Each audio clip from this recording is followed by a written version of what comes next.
ley de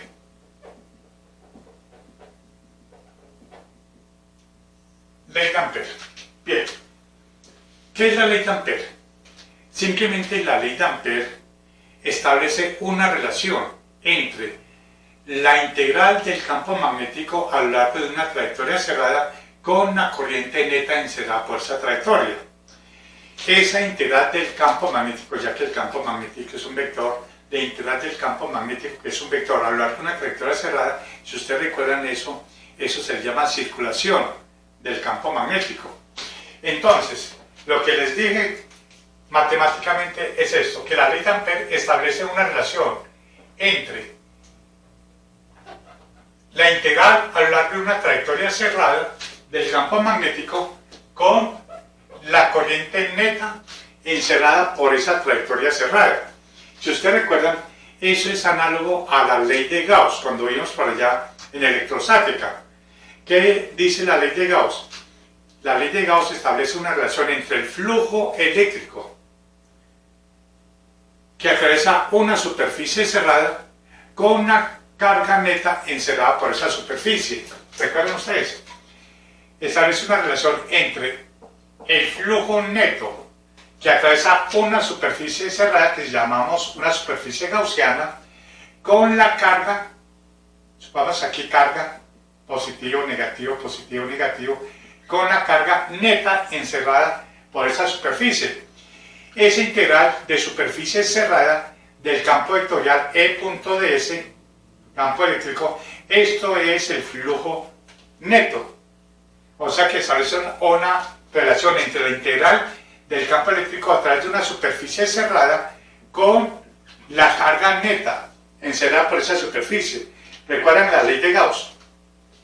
La ley de Ampère, que es la tercera ecuación fundamental de del electromagnetismo, es la tercera ecuación, son 4, establece una relación entre la integral, no de una superficie, sino de una trayectoria cerrada. Digámoslo por acá, una trayectoria cerrada, una trayectoria C, donde la integral a lo largo de esa trayectoria cerrada del campo magnético que pasa por esa trayectoria está relacionada con la corriente neta. Aquí hay varias corrientes. Supongamos positivos, negativos, negativos. Entonces sumamos algebraicamente las corrientes. Las que están saliendo lo tomamos corrientes positivas, las que están entrando corrientes negativas, hacemos la suma algebraica y esa suma algebraica nos va a dar una corriente neta y su n. Una corriente neta y su n. Corrientes I sub 1, I sub 2, I sub 3, I sub 4, I sub 5, etc. Ya dependiendo de si va saliendo del tablero o entrando del tablero. Bien, entonces, para establecer la igualdad, tenemos que haría de esta manera. B punto de L es igual a una constante que vamos a buscarla por la corriente neta. Entonces necesitamos encontrar esa constante acá para establecer esa proporcionalidad con una igualdad, y al hallar aquí la constante tenemos ya una ecuación, y esa ecuación se conoce como la ley de Ampère. Entonces vamos a hallar esa constante. ¿Cómo hacemos? Supongamos que tenemos una trayectoria cerrada cualquiera, llamémosla una trayectoria C, y que en nuestra trayectoria C está encerrando una corriente neta. Supongamos que hayan varias corrientes, la sumamos algebraicamente y nos dio una corriente saliendo del tablero con un valor I sub n, una corriente neta. Bien, entonces hallemos la circulación del campo magnético a lo largo de esa trayectoria cerrada. Entonces decimos la integral de B punto de L. B punto de L es igual a la integral cerrada de B por dl por el coseno de teta. campo magnético, diferencial de longitud y el ángulo forma entre esos vectores. Vamos aquí, ¿cuáles son? Consideremos un DL. Un DL es el diferencial de longitud de la trayectoria. Supongamos que esté por acá. Consideremos aquí un DL. Y ustedes ya saben que lo expresamos por medio de un vector DL tangente en ese punto de la trayectoria.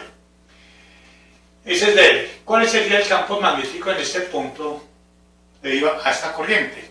Como estamos suponiendo que esa corriente son conductores muy largos, en otras palabras, que esta distancia del conductor a este punto de esa trayectoria es muy pequeño con respecto a la longitud. Por ejemplo, volviendo al caso, este sería la corriente neta y la trayectoria sería una trayectoria muy pequeña, muy aproximada al conductor, o sea, encerrando acá de tal manera que la distancia en cualquier punto del conductor a la trayectoria sea una distancia muy pequeña con respecto a la longitud del conductor, para poder utilizar esa expresión que es el campo magnético para puntos muy cercanos a un conductor.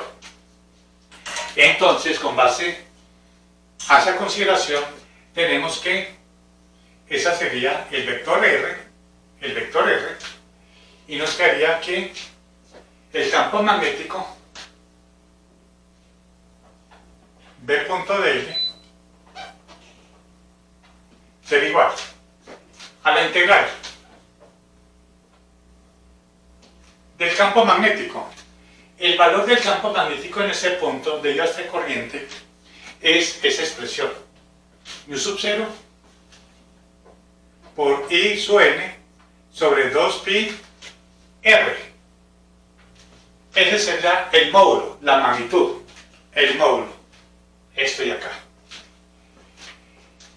por dl coseno de teta. ¿En qué dirección va el vector B? El vector campo magnético. Utilizamos, como ya les expresé a ustedes, la dirección del campo magnético por medio de la regla de la mano derecha. Son 3 pasos para hallar la dirección y el sentido del campo magnético en cualquier punto cercano a un conductor con corriente. Y es, cogemos el conductor, miren bien, la corriente va hacia ustedes con el conductor con la mano derecha, con el pulgar apuntando en el sentido en que va la corriente. Y la curvatura de los dedos nos indica que las líneas de inducción son circulares y va en ese sentido. Eso mismo hagámoslo acá. Sería, tracemos primero una línea de inducción que es una línea de inducción circular cuyo centro es el conductor. Ese es el primer paso. Entonces sería una circunferencia cuyo centro sería la corriente. Ese es el primer paso. El segundo paso, con la regla de la mano derecha, mirar en qué sentido va el campo magnético. Y vemos que el sentido va de esta manera. O sea, en sentido antihorario.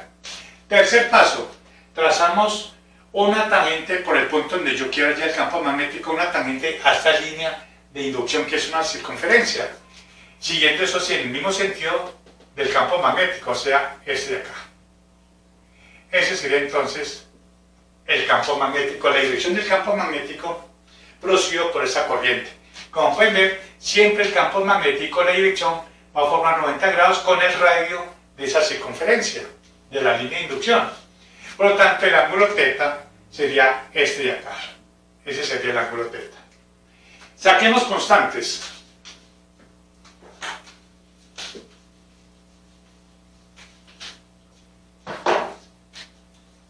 Sacando constantes nos quedaría que la integral de b.dl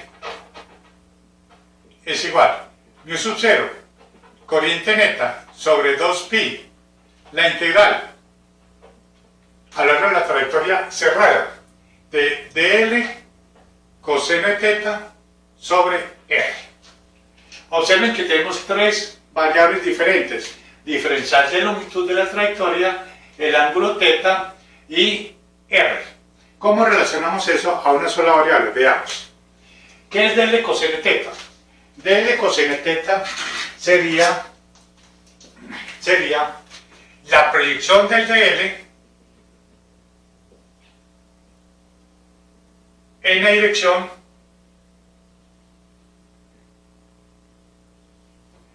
dirección del campo magnético, la proyección del vector diferencial de trayectoria en la dirección del campo magnético. Eso lo voy a llamar de L', esa componente, que es la componente de dl en la dirección del campo magnético. Entonces, nos quedaría que dl' será igual a dl coseno de θ. dl' es dl coseno del ángulo θ. Lo reemplazamos, nos quedaría b.dl es igual a μ sub 0 corriente neta sobre 2pi, la integral de dl coseno de θ es dl' sobre r, trayectoria cerrada. Bien, ¿qué es dl' sobre r? Miremos acá. dl' es este vectorcito de acá. Si tenemos esto,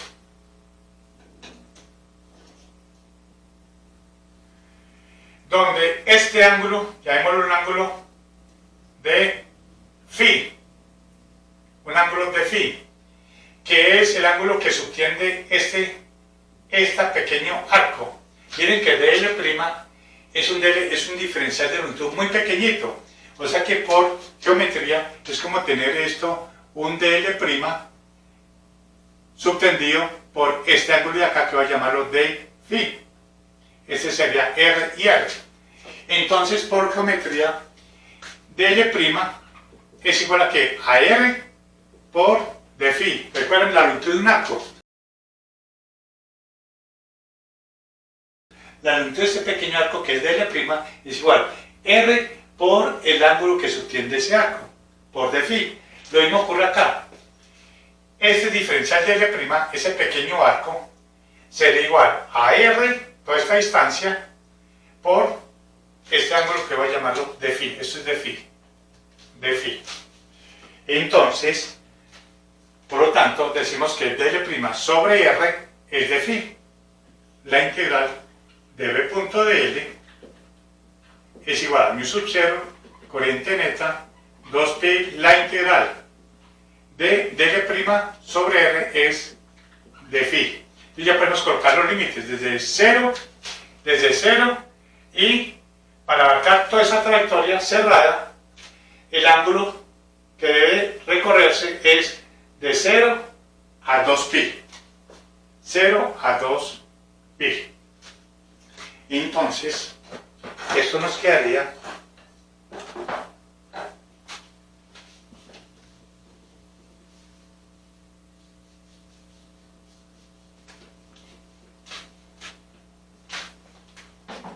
que la integral de b.dl a lo largo de una trayectoria cerrada es igual a μ sub 0, corriente neta, sobre 2pi. La integral de f sería entre 2pi y menos 0, pero nos quedaría que la integral de b.dl a lo largo de una trayectoria cerrada es igual a 2pi, con estos pi quedaría μ sub 0 por la corriente neta. Y esta es la famosa ley de Ampère, que la circulación del campo magnético a lo largo de una trayectoria cerrada es igual a la constante, μ sub 0. Resultó que aquí nuestra incógnita resultó ser μ sub 0 por la corriente neta encerrada por esta trayectoria. Esa es la ley de Ampère.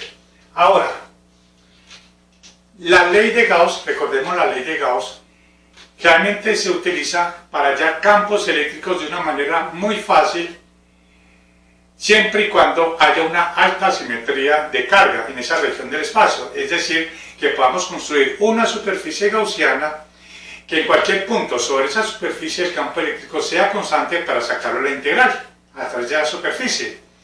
Lo mismo ocurre con la ley de Ampère. Es que para hallar, la ley de Ampère se utiliza mucho para hallar campos magnéticos, pero siempre y cuando haya una alta simetría de corriente. ¿Qué significa eso? que podamos construir una trayectoria cerrada, de tal manera que uno garantice que a lo largo de esa trayectoria cerrada, el campo magnético a lo largo de esa trayectoria sea constante. Si es constante, podemos sacarlo de la integral y ya nos quedaría el campo magnético acá y luego ya despejamos y listo, en 3 pasos se resolvería el problema para hallar campo magnético. Pero siempre y cuando podamos sacar el campo magnético de la integral. ¿Cómo podemos sacarlo? Si podemos colocar una trayectoria cerrada, recuerden, una trayectoria cerrada, que el campo magnético en cada punto de esa trayectoria sea constante para poderlo sacar de la integral. Si no podemos fabricar una trayectoria cerrada que nos garantice de que el campo magnético en todo punto de esa trayectoria sea constante, entonces no podríamos aplicar la ley de Ampère. Esa es la forma como se podría aplicar la ley de Ampère, siempre y cuando haya una alta simetría de corriente neta. La corriente neta es la corriente que está encerrada por esa trayectoria cerrada que uno fabrica. Bien, esa es la ley de Ampère. Ahora, podemos hallar otra expresión de la ley de Ampère. Para eso podemos utilizar aplicando el rotacional. Aplicamos el rotacional. Aplicando el rotacional,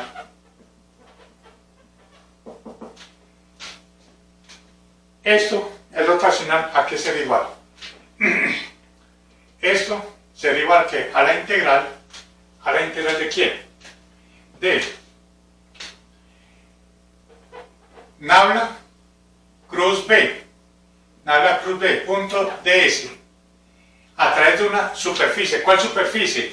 Esta superficie, la que está limitado por esa trayectoria cerrada. Recuerden, esto es esto, aplicando el teorema rotacional. Y eso es igual, en otras palabras, si quieren verlo de esta manera, saquemos límite cuando esta S tiende a 0, de 1 sobre esta S, de esto, y hacemos lo mismo acá. Esto nos quedaría mu sub 0 por la corriente neta. En términos de densidad de corriente, sería la integral de J punto ds a través de la superficie, esa misma superficie. De esa misma superficie limitada por esta trayectoria cerrada. Como en ambos lados tenemos la integral de superficie, la misma superficie, podemos cancelarlo y nos queda que nabla cruz B es igual a mu sub 0 por J. Y acá tenemos la ley de Ampère en su forma diferencial, donde J es la densidad de corriente neta que existe acá en esta superficie, limitada por esa trayectoria cerrada. Esta es la ley de Ampère, esta es la forma integral de la ley de Ampère y esta es la forma diferencial de la ley de Ampère. Repito, de acá es utilizando el rotacional. ¿Cómo se hace? Pues simplemente le sacamos el límite cuando esta S tiende a ser 1 sobre esta S de esta integral, y eso por definición es el rotacional. Luego lo integramos con respecto al diferencial de superficie, y acá J, y es la integral de J punto S, cancelamos las integrales y nos quedaría nabla cruz B es igual a esto de acá. Bien, esa es la ley de Ampère en forma integral y en forma diferencial. Ahora sigamos con el flujo magnético.